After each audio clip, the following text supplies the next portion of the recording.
Hi friends, welcome to my channel. ఈరోజు egg curry అనేది చేసుకోబోతున్నాము simple వేలో. సో స్టవ్ పైన బాండి పెట్టుకొని 4 టేబుల్ స్పూన్ ఆయిల్ వేసుకొని, సో అది బాగా కాగిన తర్వాత పెద్ద సైజ్ ఆనియన్స్ అనేవి 5 తీసుకున్నాను. అవి వేసి బాగా ఫ్రై చేసుకోవాలి. సో మూత పెట్టి ఫ్రై చేసుకుందాం. సో అదంతా బాగా ఉడికి పింక్ కలర్ వచ్చింది కదా, లైట్ పింక్ కలర్లో. సో అది మొత్తం బ్రౌన్ కలర్ వచ్చేంత వరకు బాగా ఫ్రై చేసుకోవాలి. చూడండి, కలర్ అనేది చేంజ్ అవుతుంది కదా. సో ఇప్పుడు మొత్తం రెడ్డిష్ కలర్లో వచ్చిన తర్వాత ఇది తీసి పక్కన పెట్టుకొని అదే బాండీలో 1 టేబుల్ స్పూన్ ఆయిల్ అనేది వేసుకొని ఎగ్స్ అనేవి ఫ్రై చేసుకుందాము.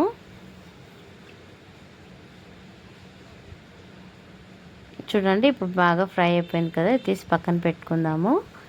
సో ఇప్పుడు దీంట్లో ఎగ్స్ అన్నీ ఫ్రై చేసుకుందాం.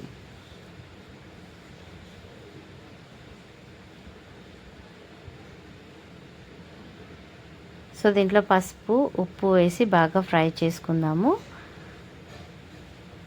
సో ఫ్రై చేసుకొని ఇది తీసి పక్కన పెట్టుకుందాం.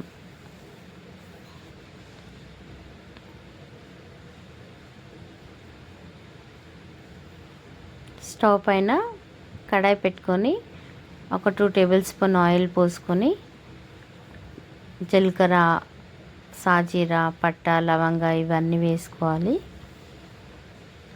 సో ఏదైతే మనం పేస్ట్ చేసి పెట్టుకున్నామో ఆనియన్ పేస్ట్ అనేది వేసి బాగా ఫ్రై చేసుకోవాలి. పచ్చివాసన పోయి ఆయిల్ అనేది పైకి తేలేంత వరకు కూడా బాగా ఫ్రై చేసుకోవాలి.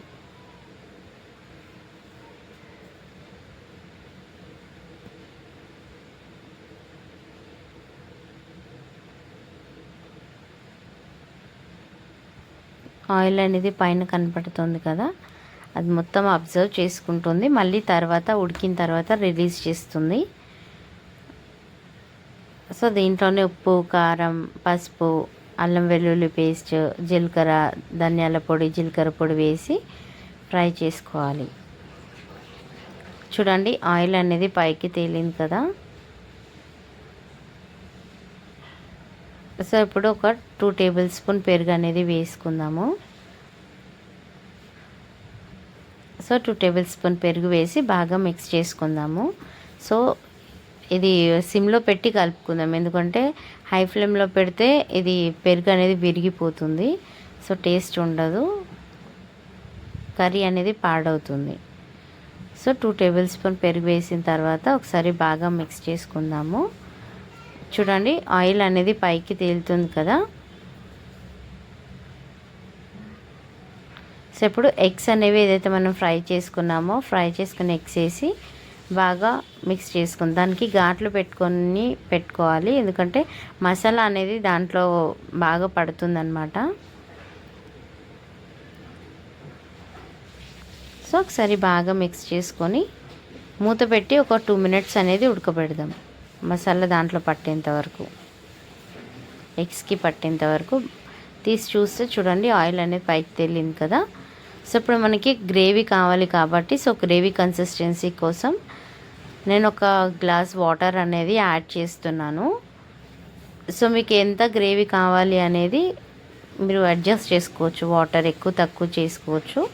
సో నేను నార్మల్గా ఉండాలి కాబట్టి, సో మీడియంగా ఉండాలి అని నేను 1 గ్లాస్ వాటర్ అనేది యాడ్ చేస్తున్నాను.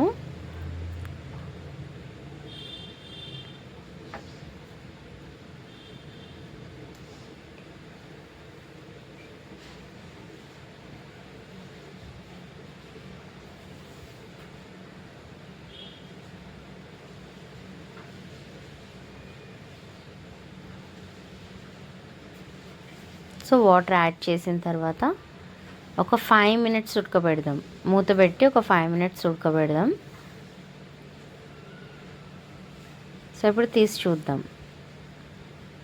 సో 5 మినిట్స్ అయిపోయింది కదా. ఇప్పుడు మూత తీసి చూస్తే ఆయిల్ అనేది పైకి తేలింది కదా. ఒకసారి మిక్స్ చేసుకుందాం.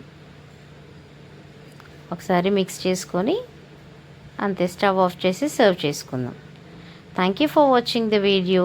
Like, share, subscribe to my channel.